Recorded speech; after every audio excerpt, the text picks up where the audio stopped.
ആമേൻ ആമേൻ. യേശുവിൻ്റെ ഏറ്റവും പ്രിയമുള്ള മകനെ, ഹബക്കൂക്ക് 3:19, കലവാന്റെ പാദങ്ങൾക്കെന്ന പോലെ എൻ്റെ പാദങ്ങൾക്കവിടുന്നു വേഗത നൽകി. കലമാന്റെ പാദങ്ങൾക്കെന്ന പോലെ എൻ്റെ പാദങ്ങൾക്കവിടുന്നു വേഗത നൽകി.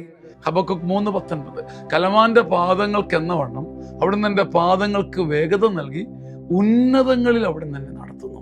കാലിൽ കല്ല് കൊള്ളുന്നുണ്ടോ എന്ന് വെച്ചാൽ കൊള്ളുന്നുണ്ട്, കാല് തട്ടി വീഴുന്നുണ്ടോന്ന് വെച്ചാൽ വീഴുന്നുണ്ട്. പക്ഷേ കലമാന്റെ വേഗത കർത്താവിൻ്റെ പാദങ്ങൾക്ക് നൽകിയത് കൊണ്ട് ഞാൻ ഈ ഭൂമിയിലല്ല, കല്ലല്ല ഞാൻ കാണുന്നത്, കനലല്ല ഞാൻ ചവിട്ടുന്നത്, കഥനമല്ല ഞാൻ താണ്ടുന്നത്, ഞാൻ ആകാശത്തിലാണ്. കർത്താവിൻ്റെ കൃപയുടെ ആകാശത്തിലാണ് ഞാൻ. അവിടുന്ന് എന്നെ ഉന്നതങ്ങളിൽ നടത്തുന്നു. ഭൂമിയിൽ ഇഴയേണ്ടവനാണ് ഞാൻ, ഇവിടെ കണ്ണും പൊത്തി മുഖം പൊത്തി കരയേണ്ടവനാ.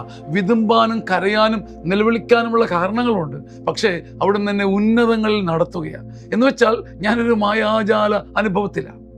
എൻ്റെ കാല് തട്ടിയാലും കല്ല് വിണ്ടു കയറിയാലും എൻ്റെ പാദങ്ങളിൽ നോക്കുമ്പം അതിൻ്റെ മുറിവില്ല, മുറിപ്പാടില്ല, തകർച്ചയില്ല, വെച്ചുകെട്ടലില്ല, മുറിവില്ല, ഒഴുക്കില്ല, ചോരയില്ല, വിങ്ങലില്ല.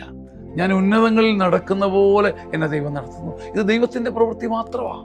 മുഖം കുത്തി വീണ് തകർന്നു പോകേണ്ടവരാ ഞാൻ, പക്ഷേ അവിടുന്ന് എന്നെ ഉന്നതങ്ങളിൽ നടത്തുന്നു. ഹബക്കൂക്ക് 3:19, അനുഭവിക്കാനുള്ള അവകാശവും അത് പ്രചരിപ്പിക്കാനുള്ള ശക്തിയും കർത്താവ് നമുക്ക് നൽകട്ടെ. ആമേൻ ആമേൻ ആമേൻ.